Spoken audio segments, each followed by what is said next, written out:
Bana nami ngithi inkosi ayibonge Jesu Kristu inkosi. uJesu Kristu inkosi. Ngiyabonga ukunginika ithuba ke ngiphawule kancane. Amen. Kuncane kodwa ngiyabona baba Msibande mayikhuluma nabanye.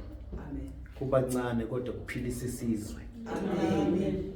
Lithi Shadrach Daniel uMeshach nobani babovu wathi Nebukadnezar engaphinda bekhona omunye umuntu okhonza omunye uNkulunkulu ngaphandle kwaloNkulunkulu Shadrach. Amen. Ngakho ke nami ke kubaba Msibande uyedwa noma ngansibande babodwa kodwa banyakaza indaweni kasebesibalile.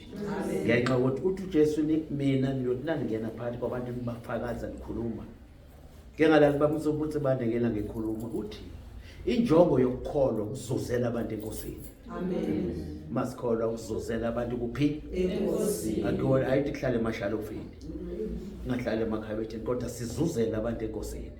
Ngisho ukuthi la mazwi amancane nje ngwadlulisayo ngiyakhuthaza nami uNkulunkulu asisize esesikutholile singafaka emashalofini sikudlulisele kwabanye abantu basusa inkosi yamakhosi. Amen. Jesu Kristu inkosi. Jesu Kristu inkosi.